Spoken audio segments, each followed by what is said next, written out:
Close your eyes for a moment and imagine the absolute, suffocating silence of the Pleistocene epoch. You are standing in the middle of the Mammoth Steppe, a vast, unforgiving expanse of frozen tundra that stretches across continents. The wind howling past your ears isn't just cold, it is a physical force. It is minus 40 degrees. The air is so frigid that every time you take a breath, the moisture inside your lungs instantly crystallizes, and you exhale a thick cloud of ice vapor. Look around you. You are completely surrounded by millions upon millions of tons of frozen water. It blankets the earth in a blinding white sheet. It hangs in jagged icicles from the edges of rocks. It coats the sparse, dead trees. Water is everywhere. You are a prehistoric hunter, dressed in heavy, multi-layered animal furs.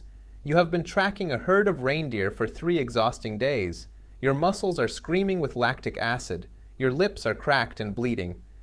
But more importantly, a deep, primal panic is starting to set in, because despite being surrounded by an ocean of white, you are dying of dehydration.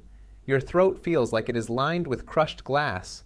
Your instincts, the deep, reptilian part of your brain, scream at you to just reach down. It's right there. Just scoop up a handful of that snow and eat it.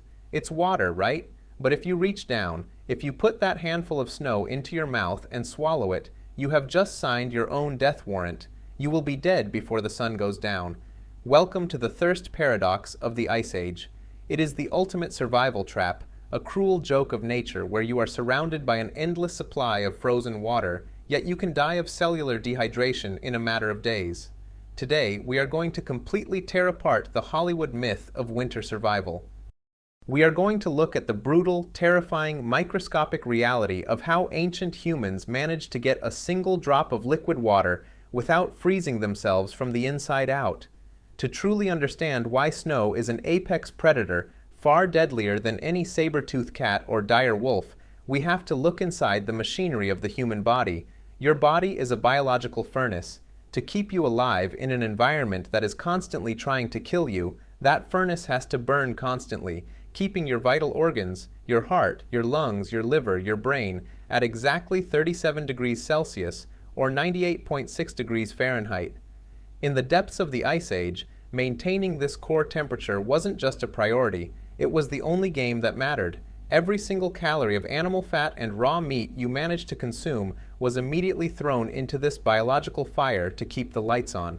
If your core temperature drops by just 1 degree, you begin to shiver uncontrollably.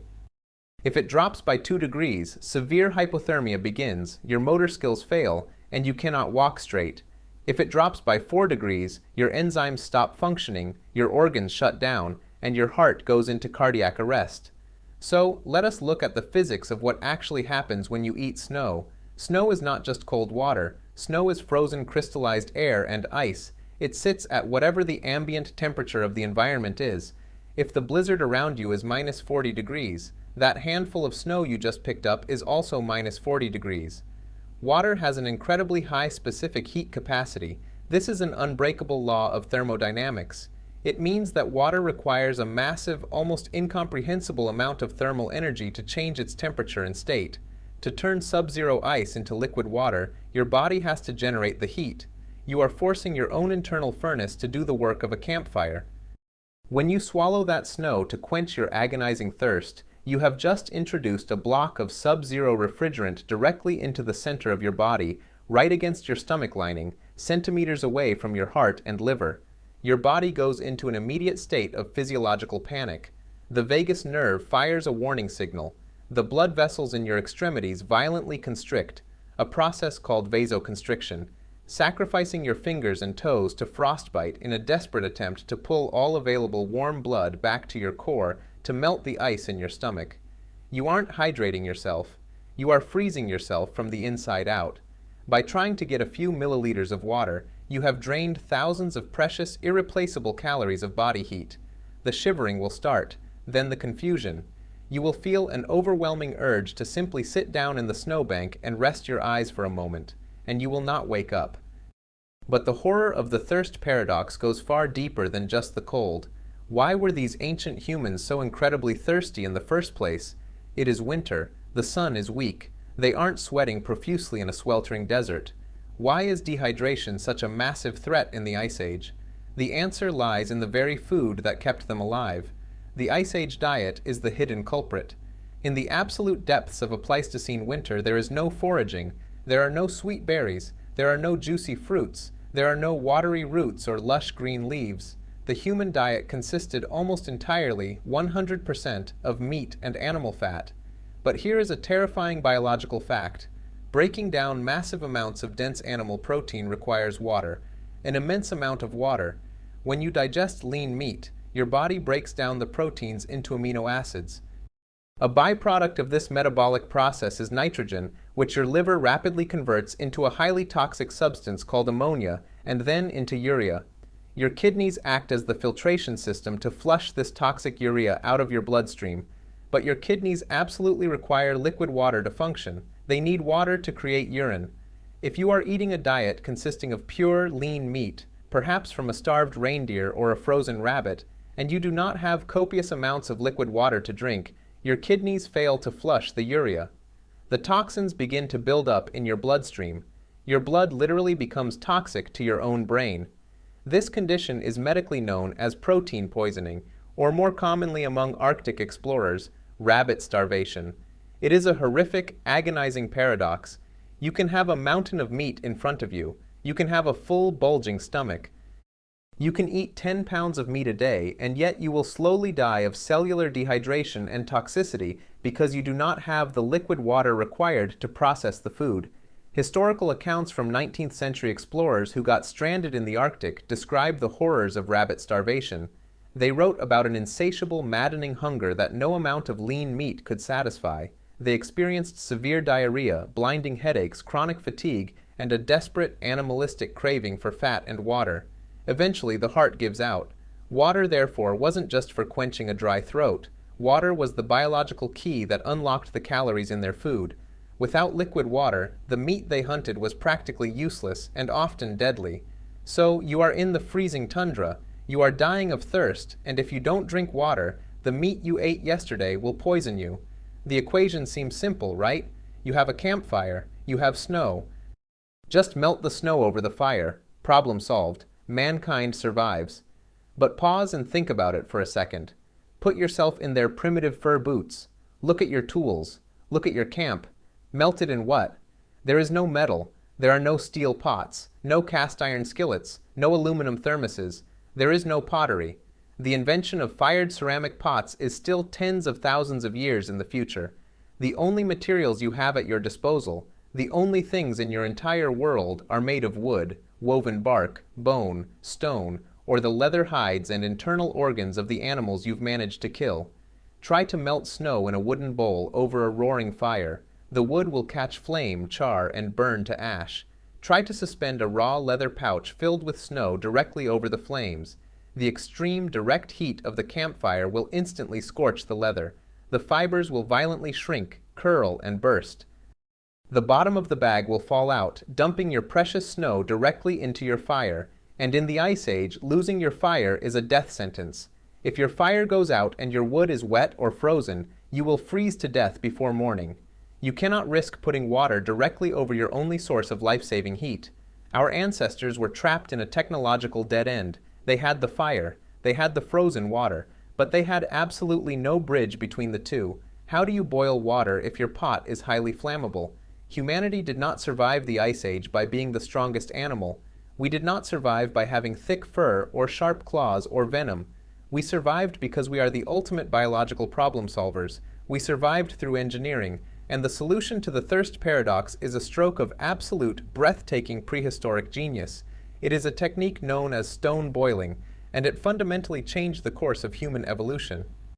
Here is exactly how the Ice Age engineers hacked the laws of physics to survive. Step 1. You need a waterproof container.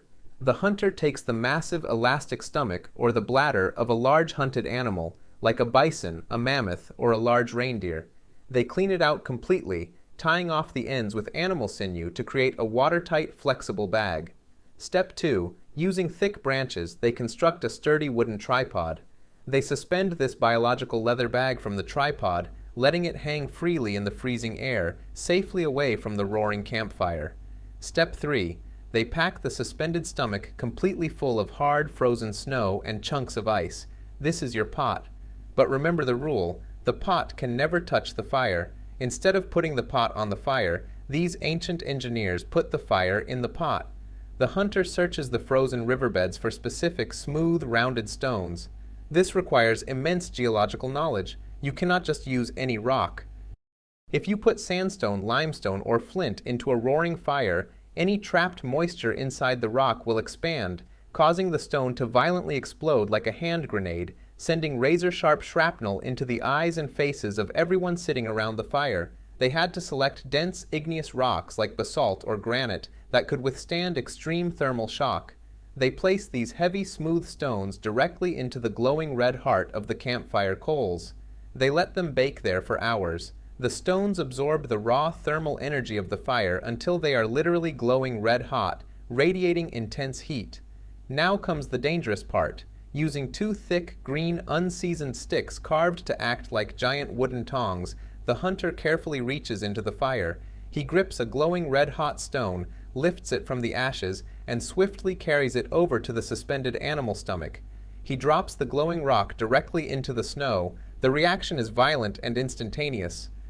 A massive hiss echoes through the cave. Thick clouds of white steam erupt from the opening of the pouch as the thermal shock occurs. The snow immediately melts into water around the rock. The hunter goes back to the fire, grabs a second red-hot rock, and drops it in, then a third, then a fourth. As more stones are added, the temperature of the liquid inside the leather pouch skyrockets. Because the heat source is completely submerged inside the water, the leather stomach does not burn. The water acts as a protective barrier, absorbing 100% of the thermal energy radiating from the stones. The leather remains perfectly safe, while the water inside rapidly heats up. Within minutes, the water isn't just liquid. It is at a rolling, bubbling, violent boil. The hunter uses a carved wooden ladle to carefully scoop the hot water from the pouch. He brings it to his lips and drinks. Think about what this means physiologically. Drinking this boiling hot liquid doesn't drop his core temperature, it actively raises it. It pumps pure thermal energy directly into his freezing core, warming his heart and lungs from the inside out. The blue shivering stops. The risk of hypothermia vanishes. The water flushes the toxic urea from his kidneys, saving him from protein poisoning. But stone boiling did more than just provide drinking water. It revolutionized the Ice Age diet. It gave humanity the ultimate survival food, soup.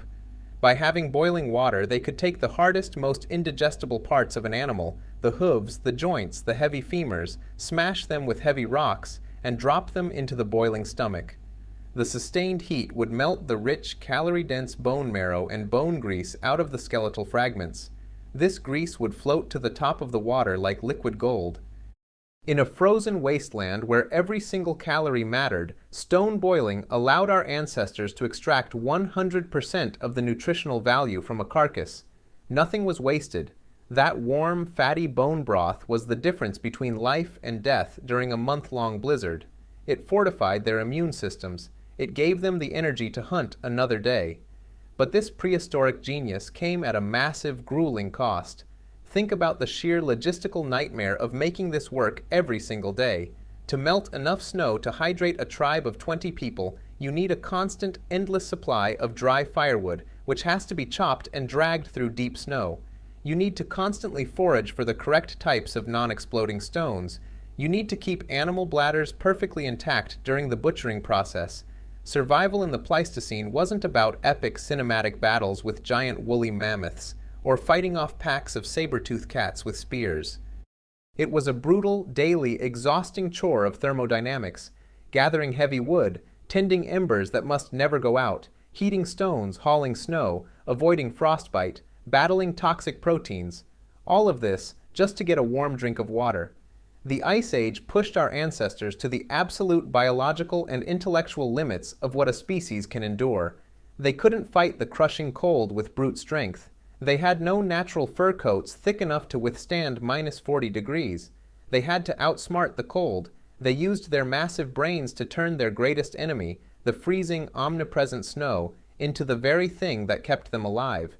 If you thought the general survival tactics we discussed in the How Ancient People Survived an Ice Age video were brutal, the terrifying reality of the daily water grind proves just how impossibly fragile human life really was. We are not here today because our ancestors were the biggest or the strongest. We are here because we are the descendants of the few, desperate, brilliant minds who figured out how to put fire into water without destroying both. Never look at a simple glass of tap water the same way again. It is a luxury paid for by millennia of frozen struggle. Stay warm out there, respect your ancestors, and I'll see you in the next one.